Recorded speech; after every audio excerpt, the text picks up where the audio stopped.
It says, oh shoot, hold on. It says Young Thug's sister is fucking him over now.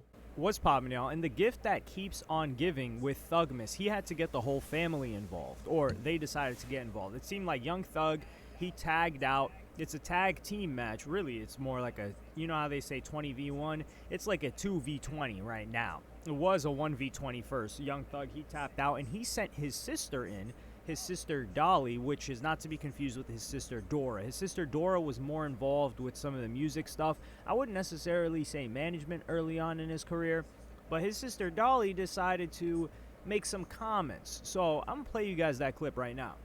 Don't be on the internet acting like my brother just a and y'all know my brother ain't dead. On the internet acting like y'all just my brother. You know for a fact y'all doing it because he can't come back to Atlanta. Come back to Atlanta. Yeah. He's gonna do this. He's gonna click on. He's gonna do all this because they know he can't come back to Atlanta. That the only thing it is, he can't come back here. All that spit on who? Man, we gonna lay right back to A. Now we been putting belt. That's why everybody clicked up. That, yeah. No, you know the block. It's when Joe got out. He went and did an interview. His first interview was with white people and not a black person. Yeah, so all the block, they mad because when he got out, he did an interview with a white person instead of his black community. Huh? All that 20,000, 30,000. Baby, my brother want $1 million a building. Bye. So here you have, it's like, what do you mean by that? We've been putting belt to A all over Atlanta. Oh, what do you mean by that? Fonnie Willis, I can tell she's got her feet kicked up, especially after like the spanking that Trump gave her. You know she's got vengeance in her heart out for anybody that thinks that she feels played her in the public eye, because she's withdrawn to her cave like Batman, and she's out there trying to wreak havoc. There's no way it was just Gunna that's getting, because there's no way they have these leaks. That's the thing. Somebody also said that they're like, well, I'm getting into the leaks, which is not what we're talking about here. One of the references that she is making is to Rollo, because she said, now what we're talking about here. One of the references that she is making is to Rollo, because she said, they said they would spit in this person's face. Now, you guys know my take on spitting. Spitting deserves a death penalty, death sentence. So if anybody spit in Young Thug's face and he laid him out flat, I'm co-signing it. Really, anybody in any scenario ever. The person that hawks that loogie, they get sent straight up to God. That's it. And hopefully they get sent to hell, because it's worse than shooting at somebody. So she's talking about Rollo. But my question is people are so scared because Thug can't come to Atlanta. Well, what would Thug do if he could come to Atlanta? Huh? Really, if we're being honest, Thug never did anything to anybody himself. That's what they were saying. They're like, yo, Thug didn't do any crimes. He didn't do any shootings. YFN Lucci was actually out there in these streets. He was in a Rolls Royce Cullinan? Nah, I think it was a G-Wagon, pulling up to different hoods and doing shootouts, drive-bys. YFN Lucci. Young Thug was not doing that. That's not to say that Young Thug is soft, Young Thug is whatever, but what she's saying is that if Thug was in Atlanta, he would be sending people to do stuff for him? Wow, crazy. And that's the reason why I'm saying this, is because if he is trying to send people to do stuff for him, they could just do it without him being in Atlanta. It doesn't matter if he's there or not. These gang wars were going on while Young Thug was on tour. So the fact that he can't come to Atlanta is cap, and it would make more sense if Rollo was not in Atlanta.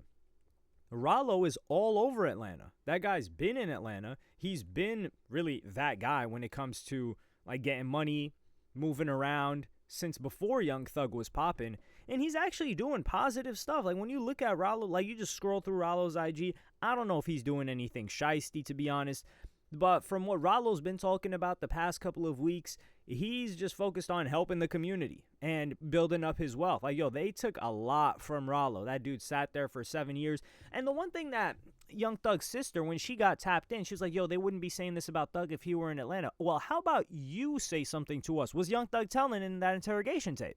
How about you give us your opinion on that? Because we don't care about all that other stuff, to be frank with you. But here she is, just ruining things even more. And you know the DA paying attention to all of this. They're like, oh, okay, so she's saying that they've been doing this? Okay, so what have they been doing? So are those shooters out? And this is the thing that is so sad.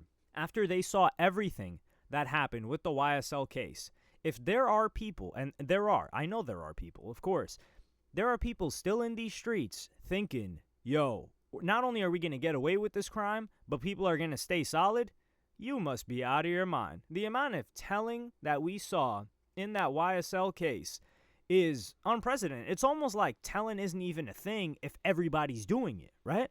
That gives, for example, I'm not able to think of an example. We're not even going to bother with that. It's not that important of a point. So if you saw the YSL case and you're still out there thinking, oh, we're going to run it up for Thug, well, what's going on? And him not being in Atlanta doesn't change anything. And then QC CEO P, he's had a back and forth, which I haven't even gotten to doing a video on that yet. But that guy not runs Atlanta, but when it comes to music and culture in Atlanta, that guy has put on and signed some of the biggest acts. This is also why Yachty seems to be deathly quiet about this situation. Baby and P, I don't know what their situation is. Like, there's no way that he chooses Thug. No way it would be a smart Bro, I was going to decision. say that Thug looks like Pootie Tang with the teeth in his mouth. That's what he reminds me For him of. to choose Thug over P. But here, Young Thug's sister is just, you could tell they are brother and sister. Because she's talking the same way that he's talking. Just like a moron. Putting him in harm's way with her statements. And this is the thing, too. If something comes out of it, she's not going to get harmed. She's not the one that's going to get shot at. She's not the one that had to go to jail. She's not the one that got locked up. So she's the one that's doing all this talking. Meanwhile, your brother was gone for years because of his own actions, of course. And then you're co-signing those actions, which goes to show I genuinely believe Young Thug and this woman as well, she didn't learn anything. Young Thug did not learn a single thing while he was locked up. I think he came out more bitter, more angry, and more willing to take vengeance after he got locked up than before. And he's still sitting on, 15-plus year probation? And this is what I think is bait. I think the bait that Fonnie Willis or whoever, it has to be somebody in the state that's putting this stuff out. I think they're baiting Young Thug into crashing out, doing something that is going to break the agreement that he put on for his parole. And then they can put him back in jail for a long time. Because that's their aim. They want Thug locked up. And as much as I've said about Thug, to be honest, I don't want the guy locked up. Or I don't want him to go, for example, if he got found guilty, yeah, lock him up. If he did all that, which, let's be honest, we know he did all that. But the fact that he's on probation, I don't want him to violate his probation. I don't wish harm for him. People think like, yo, you're hating on Young Thug. Dog, Young Thug got 10 years of glazing. All that glazing that y'all did for 10 years is what got him thinking like this and what got him talking like this. So really, he hasn't even had 10 days of hate. So 10 years versus 10 days, that just goes to show you, like, people focus way more on the negativity than the positivity. People were calling him Bob Marley and Michael Jackson and whatever else. No wonder he thought he was the head honcho. You are not that. So it's definitely hot out here in these Atlanta streets right now, and we're going to have to just sit around and see what happens. Hopefully he taps her on the shoulder and tells her to shut up and stop talking. Frankly, the only thing that we want to hear from her is what she thinks about that interrogation tape. Is that too much talking or not enough talking? And Pee Wee Roscoe, I might do a video like just putting everything together. Pee Wee Roscoe even not threw Thug under the bus, but just by yapping, and when he tried to save him, he made it evident that, yeah, Thug did a lot of talking. Like, Thug broke the rule. If Roscoe says, I wouldn't have done what Thug did, that means what Thug did was telling. So thanks a lot for that. But that's a little bit of detail. I may cover that. I may not. Who knows? But let me know what y'all think in the comments. Got a lot of info on how like YSL has been telling. Just been in court, just like the whole YSL just heard about them just telling the court about everything.